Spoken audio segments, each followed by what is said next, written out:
महादेव के मंदिर के बाहर ठाकुर विश्वदीप की धमकी सुनकर गीतांजलि को हंसी आ गई। गीतांजलि के साथ वहां वृंदा और देवराज का करीबी दोस्त अखिल भी था। विश्वदीप की धमकी सुनते ही वृंदा और अखिल को गुस्सा आ गया था। वो दोनों ही कुछ कहने वाले थे, लेकिन उससे पहले ही गीतांजलि ने एकदम सीरियस लहजे में कहा, रत्नागिरी की जमीन पर खड़े होकर ये धमकी देना कि तुम रत्नागिरी के राजा और हमारे पति ठाकुर देवराज सिंह के सर के 2 टुकड़े कर दोगे, इसे हम तुम्हारी बहादुरी नहीं बेवकूफी कहेंगे। तभी गीतांजलि के बाईं ओर खड़ी उसकी सहेली वृंदा अपने दांत बींचते हुए गुस्से में बोली, विनाश काले विपरीत बुद्धि। ये सुनते ही विश्वदीप तिलमिला गया और वृंदा को घूरते हुए बोला, किसका विनाश होगा और किसका नहीं, ये तो आने वाला वक्त तय करेगा।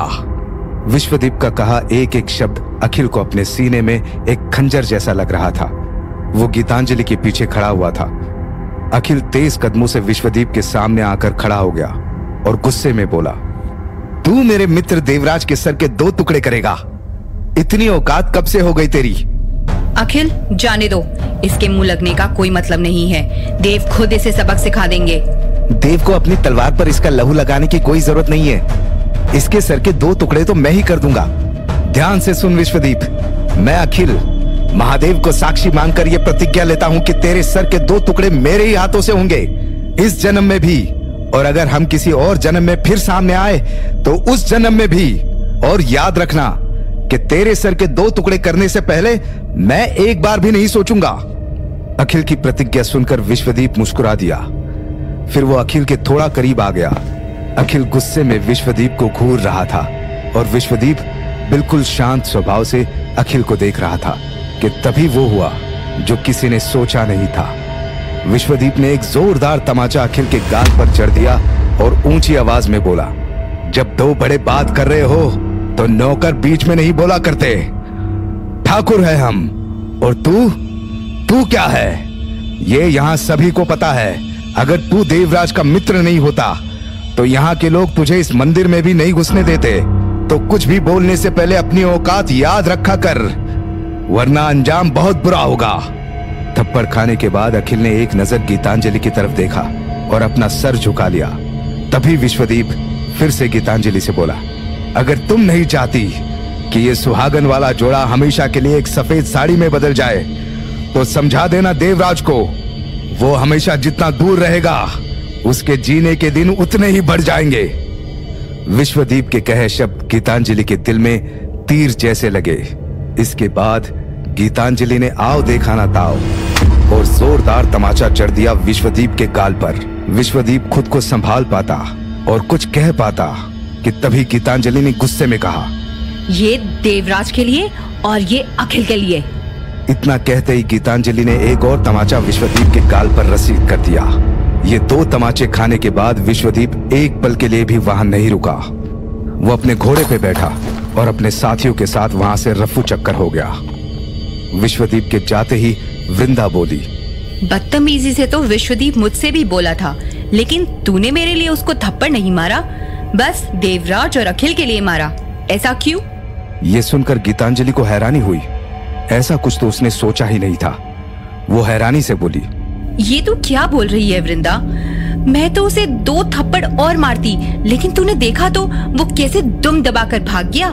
हाँ, ये भी ठीक है, वृंदा ने कहा। महादेव के मंदिर के बाहर जो भी हुआ, हवेली पहुंचने के बाद गीतांजलि से पहले वृंदा ने वो सब देवराज को बता दिया। सारी बात सुनकर देवराज आग बबूला हो गया। उसने फौरन ही अपनी तलवार उठाई और अखिल को आवाज दी, अखिल कहाँ हो तुम? अगले ही पल अखिल दौड़ता हुआ देवराज के कक्ष में आ गया। तुमने बुलाया मित्र? सुना है विश्वदीप को फिर से अंग्रेजी सल्तनत के साथ व्यापार करना है, और अगर हमने इस बार भी उसे रोका तो वो हमारे सिर के 2 टुकड़े कर देगा। क्या यही शब्द थे उसके? देवराज ने सवाल किया। जवाब में देवराज की तरफ देखते हुए अखिल झट से बोला, हाँ मित्र, यही शब्द थे उसके। तो अपने लोगों को तैयार करो। अब से ठीक 1 घंटे बाद हम सोनगिरी पर कूच करेंगे। आज फैसला हो ही जाएगा कि उसके और हमारे बीच सिर किसका धड़ पर रहेगा। ठीक 1 घंटे बाद देवराज अपने लोगों के साथ पड़ोसी गांव सोनगिरी की ओर चल दिए। देवराज के साथ अखिल था और उसके अलावा 100 लोगों की सेना और थी। सबके पास अपने घोड़े थे और हाथों में थी तलवार। सोनगिरी पर कूच करने से पहले ही अखिल ने देवराज को अपनी प्रतिज्ञा के बारे में बता दिया था। महादेव को साक्षी मानकर ली गई प्रतिज्ञा के बीच देवराज बिल्कुल नहीं आना चाहते थे। अखिल के कंधे पर हाथ रखते हुए देवराज बोले, हम तुम्हारी इस प्रतिज्ञा के बीच बिल्कुल नहीं आएंगे अखिल। विश्वदीप के सिर के 2 टुकड़े जरूर होंगे, लेकिन तुम्हारे हाथों से, इस जन्म में भी और अगले जन्म में भी। रत्नागिरी और सोनगिरी के ठीक बीच में एक नदी बहा करती थी। यही वो नदी थी जो दोनों गांवों को एक दूसरे से अलग करती थी। देवराज अपने सेना के साथ नदी के एक छोर पर खड़े थे। देवराज के इशारे पर बिगुल बजा दिया गया। ये एक तरह की चेतावनी थी कि वो अपने सेना के साथ युद्ध के लिए आए हैं। दूसरी तरफ सोनगिरी के राजा ठाकुर विश्वनाथ सिंह भी होने वाले युद्ध के लिए तैयार थे। उन्होंने अपने पत्नी से अपनी तलवार पर तिलक कराया कि तभी उनकी पत्नी सुनैना ने घबराते हुए कहा, क्या ये युद्ध जरूरी है? क्या ये मसला शांति से हल नहीं हो सकता? देवराज हमारे बचपन के मित्र हैं। हम कहेंगे तो शायद वो। एक मयान में 2 तलवारें ना तो कभी रही हैं और ना कभी रह पाएंगी। आज या तो देवराज जिंदा रहेगा या फिर हम।